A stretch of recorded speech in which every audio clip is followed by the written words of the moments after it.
Passionné par les chevaux depuis toujours, Nicolas Delmotte devient naturellement cavalier professionnel et se lance pleinement dans une quête de performance. Installé depuis 2001 au nord-est de Douai, à Frémarais, le sportif appliqué a posé sa plaque d'écurie dans les installations de Gênes Diffusion. Aujourd'hui, il bénéficie de deux infrastructures distinctes lui permettant de dissocier le travail de son piquet de chevaux de tête et des jeunes recrues, avec deux manèges, deux carrières et les équipements nécessaires à un travail assidu. À l'affût des conseils de Bertrand de Bellabre, depuis presque une vingtaine d'années, ancien entraîneur junior et jeune cavalier, le nordiste garde également en mémoire son travail auprès d'un des mentors de la discipline, Éric Navet. Attentif au travail de chaque cavalier, Nicolas Delmotte voue également sa réussite à son équipe. Un travail collectif, une expérience certaine sont les atouts de ce résultat, qui perpétue avant tout par la passion. Je suis de plus en plus passionné par mon sport en fait. Et puis j'essaye d'être de plus en plus d'être coopératif avec mes chevaux, d'essayer de plus les comprendre, parce que chaque cheval a sa personnalité. Donc c'est tous les jours une remise en cause et ça permet d'évoluer. Titré champion de France avec Discrète en 2001, le Téméraire a commencé à faire du bruit, propulsé par les haras nationaux, en foulant des pistes internationales associées à Boléro de Bresset ou à Luciano.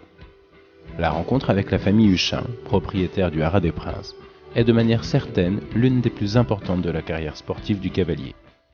Vainqueur du Grand Prix de Bourg-en-Bresse en 2015, Number One d'Iso un Prince est la vitrine de cette belle collaboration qui dure depuis plus de 15 ans. Nicolas se dit aujourd'hui chanceux d'avoir Ilex VP, mais sa perpétuité dans les beaux concours, il la doit notamment à Darmani van Heike, avec 30 victoires à son actif. Ilex VP à présent 9 ans seulement pour le produit de Diamant Semilly avec le son de Darko, c'est Nicolas Delmotte qui est à cheval, qui va lui aussi tenter sa chance sur ce parcours à 1m60. Allez, on va être bien niveau chronomètre. Et le vertical d'Inard, c'est bon, ça passe. Le premier sans faute signé par la France et par Nicolas Delmotte. Pas l'un des meilleurs cavaliers ici en France pour rien. Premier sans faute donc, et potentiellement ouverture d'un barrage. Nicolas Delmotte, Ilex VP, 9 ans seulement pour le cheval, qui a très bien fait ici sur ce parcours, cavalier ravi d'ailleurs. Et équipe ravie également, on voyait notamment Thierry Rosier en coulisses, ou encore Emeric, son cavalier maison, son cavalier concours jeunes chevaux. L'évolution de la discipline du saut d'obstacle doit selon lui être l'alliance entre la relation de confiance avec ses propriétaires et un travail sérieux sans faille. En témoigne le cavalier qui est sous sa houlette depuis 4 saisons maintenant, Emeric Roussel.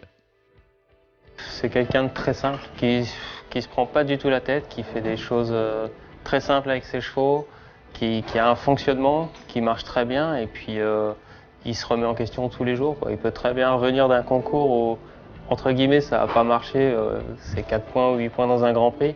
Le lendemain, il est toujours de bonne humeur. Il peut avoir gagné un 5 étoiles. Le lendemain, il est là, le lundi à 8h, il est sur ses chevaux et la vie continue et il ne se prend pas la tête. Nicolas Delmotte, cavalier membre de l'équipe de France, continue sa route en quête de réussite sportive. Le talentueux, comme le désignent de nombreuses personnes impliquées dans ce milieu si particulier, garde toujours en tête 3 valeurs fortes qu'il rapprochent à ce sport. Passion, patience et puis après motivation.